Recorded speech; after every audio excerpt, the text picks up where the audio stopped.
not because it's on a test, but because the test is life. If it's other than a lot and block legal description, and it's less than 35 acres, you should check the creation date of that parcel.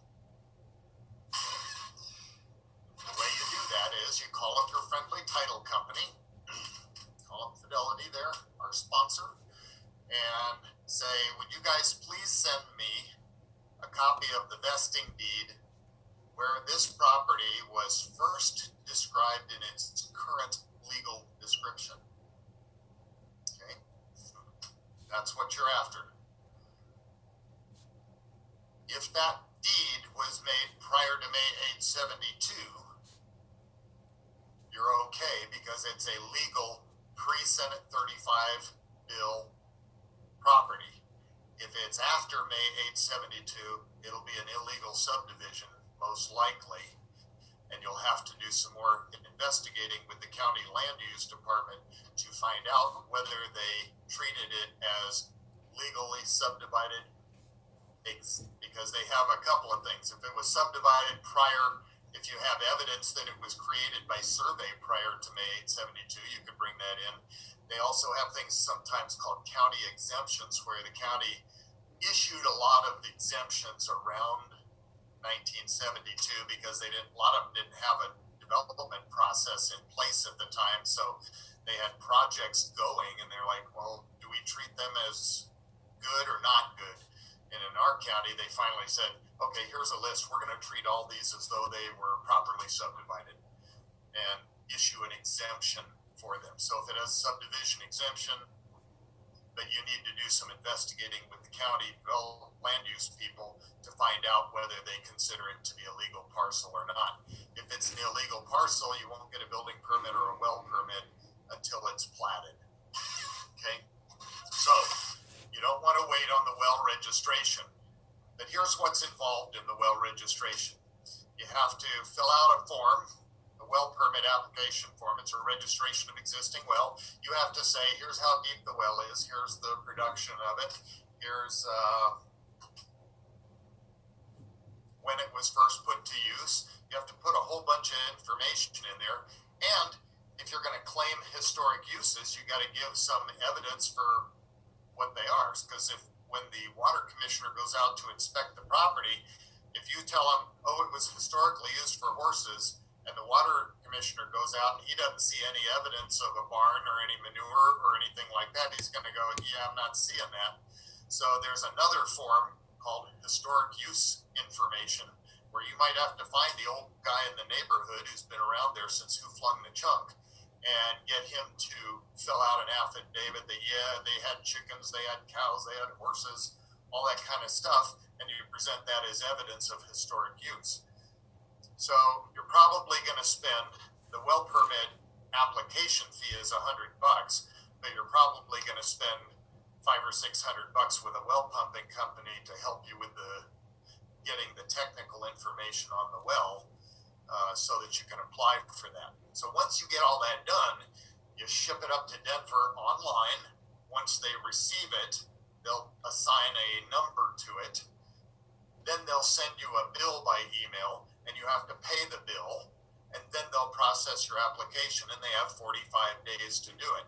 So this is not a quickie deal that you're going to do a week before closing. This is one that you need to get started right away.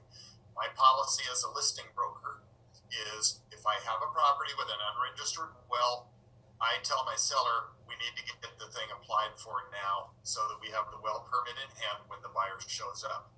And the seller goes, but it's going to cost me $600. Yep. But it's going to most likely be a buyer contingency if the buyer broker is on the ball when it comes time to sell it. So you're going to then you're going to be doing it under the gun. And what if the state doesn't get the thing done in time and it squirrels your deal?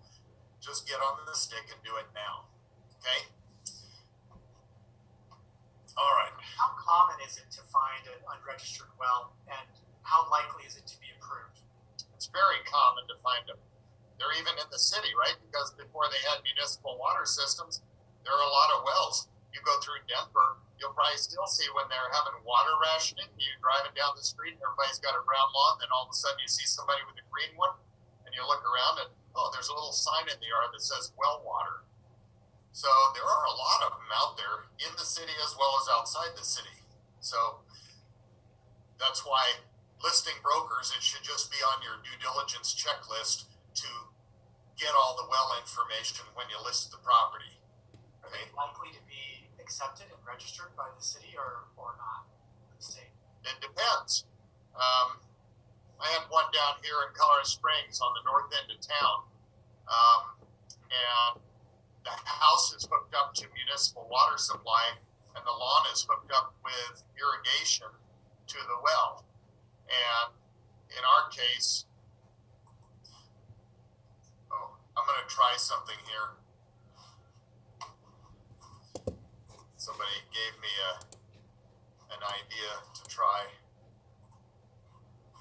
to get rid of the orange box.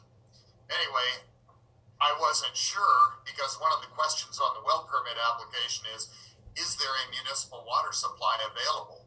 Well, technically, yeah, the answer is yes.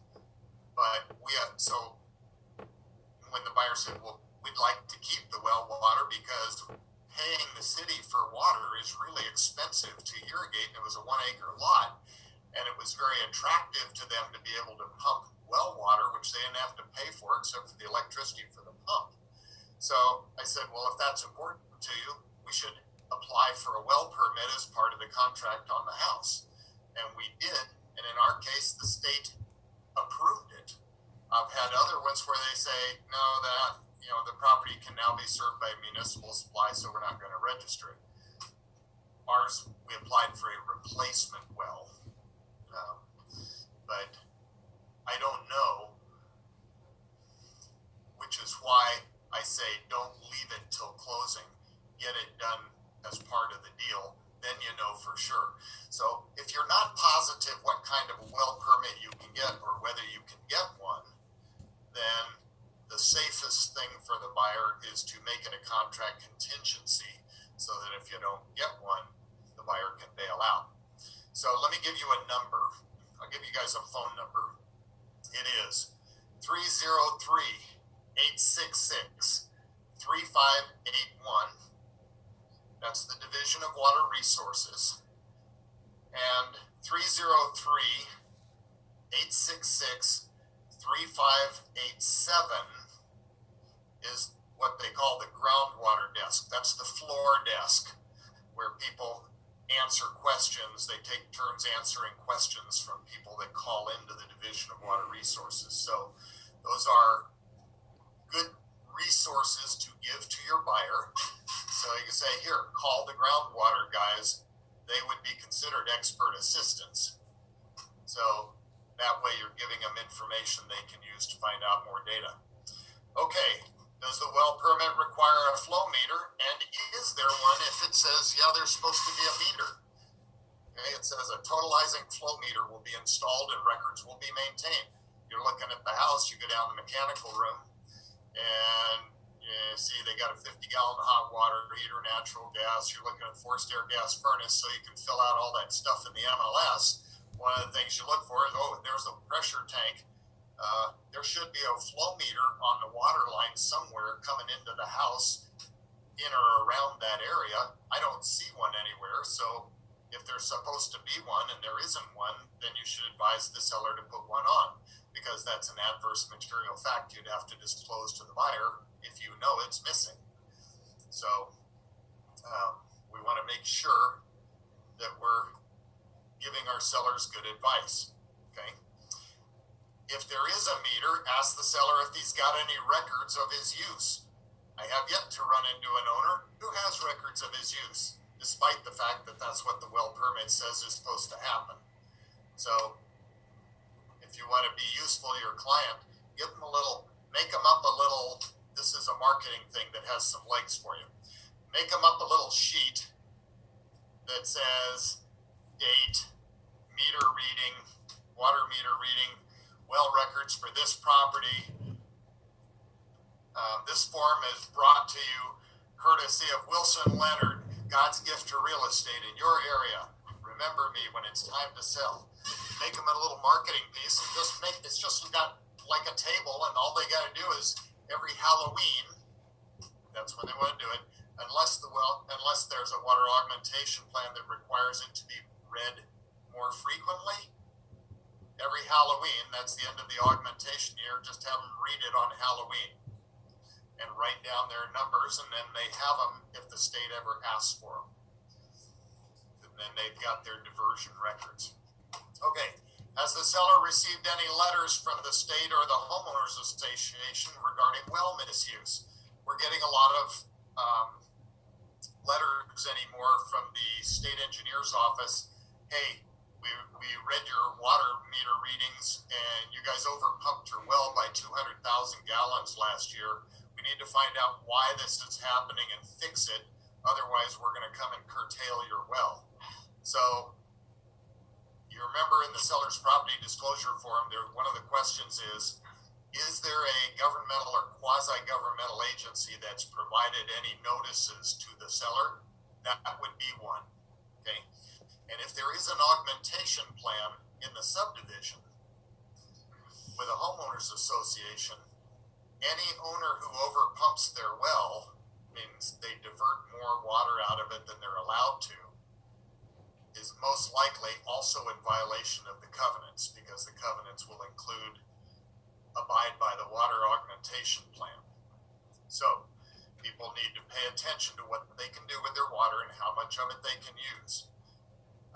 And then there's a requirement of the state for the buyer to complete a well transfer form and send it into the Division of Water Resources within 60 days after closing. Typically, this is put together by the closing company, although I typically do my own, but your closer probably will do it for you, but somebody should have it there for the buyer to sign at closing. This form does not convey any water rights. It just says, Division of Water Resources, here, I'm now the owner of this property, so if there's anything you need to contact the owner about, that'd be me. That's what that form does. It's not a deed for the well. It's just information so that the state can amend its ownership records as to who's now the designated spear catcher regarding that well. Okay? So a lot of these things are in your seller's property disclosure form.